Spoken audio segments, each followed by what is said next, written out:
Hello everyone, আসসালামু আলাইকুম। সবাই কেমন আছেন? আলহামদুলিল্লাহ, আমি অনেক ভালো আছি। তো আবার চলে আসলাম আপনাদের মাঝে অনেক দিন পর। অনেক দিন ব্লগ করা হয়নি।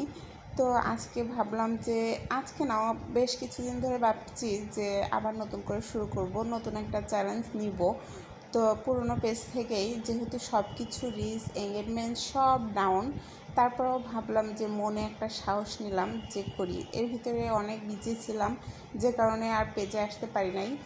তো এই জন্যই আর কি হচ্ছে আপনার ভাড়া ট্রান্সফার ছিল, অনেক কাজ ছিল, তো এর ভিতরে আর আসা হয়নি। আর এখানে এসে ওয়াইফাই প্রবলেম, ওয়াইফাই প্রথম দিকে নেওয়া হয়েছিল না, পরে নেওয়া হলো, তো সব কিছু মিলায়েই তো এখন শুরু হলো। যাই হোক, সবাই কেমন আছেন? আর আজকে সব কিছুর ভিতরে আজকে প্রথমেই আমরা পরশুদা ভাত বলি, মানে আমাদের এলাকায় পরশুদা ভাত বলি, অনেক এলাকায় আবার ফ্যান ভাত বলে, আরও অনেক কিছু নাম থাকতে পারে আমি জানি না, তবে আমরা যেটা বলি সেটাই বললাম।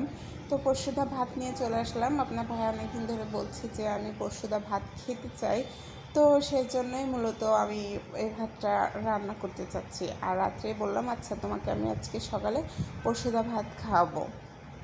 তো পরশুদা ভাতের সাথে তো আলু ভর্তা আর বেগুন ভর্তা তো মাস্ট থাকে, তো সেই জন্যই আলু ভর্তা আর বেগুন ভর্তা করব।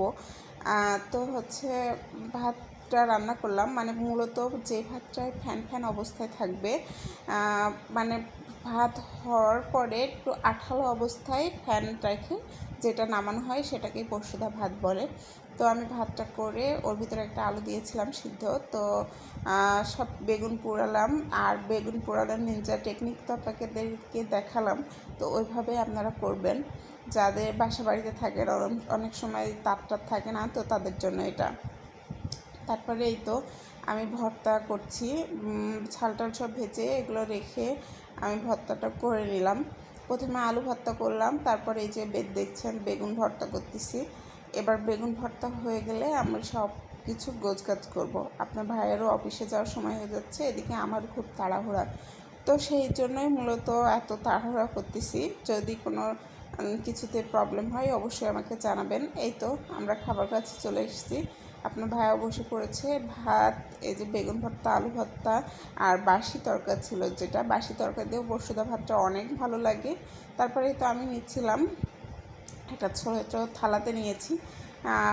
আমার প্লেটটা অনেকটা যে এরকম ভাত খাওয়া যাবে না, সেই জন্য প্রথমে একটু বেগুন ভর্তা দিয়ে এক লোকমা খেয়ে দেখলাম, ওয়াও সেই টেস্ট। তারপরে এই যে আলু ভর্তা দিয়ে একটু খাবো, তো আলু ভর্তা দিয়ে দেখি কেমন লাগে।